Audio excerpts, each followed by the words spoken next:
หาที่นั่งเลยครับหาที่นั่งได้เลยครับครับลุงโบเชื่อไหมครับเชื่อกับเจ้าว่ามันมีความบังเอิญครับเขามาอยู่เขามาจุ่มกันเขามาพร้อมใจกันเพื่อได้อันตอนทับ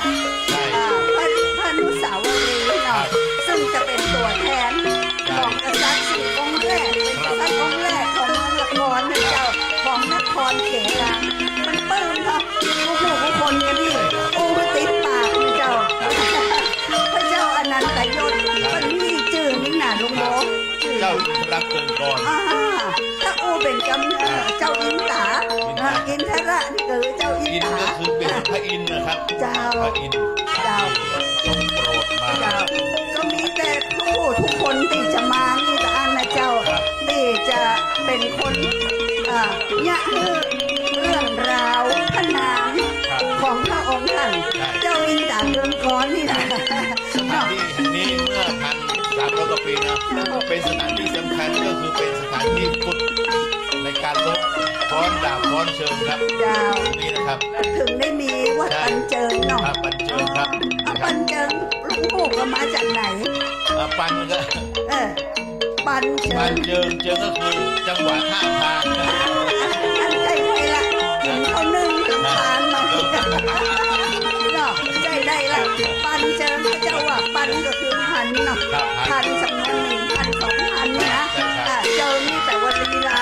เนาะลีลาการนะเนาะหมายความว่า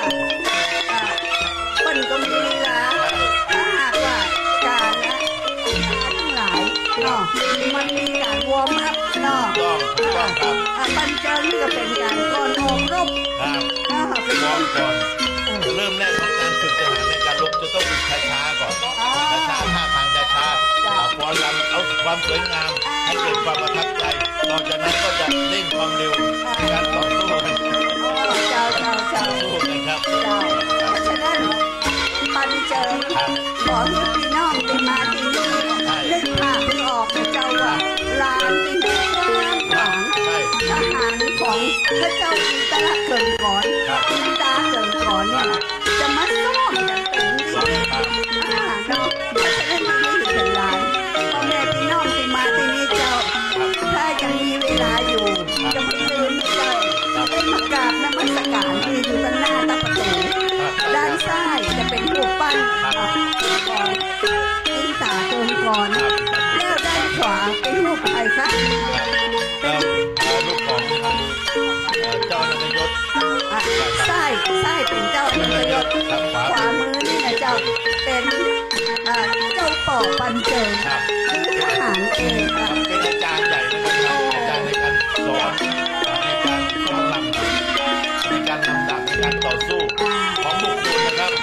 เป็นสถานที่สำหรับฝึกช้างฝึกม้าในการรบที่หนึ่งแต่ถ้าเราก็ผิดหูได้มีต่างกันเลยอยู่ตรงไหนนะครับที่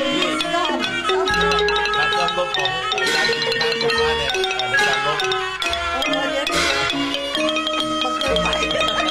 ตายเจ้าไปเนี่ยสุมาเลยนี่ไงเจ้าอยู่ทางที่นะครับ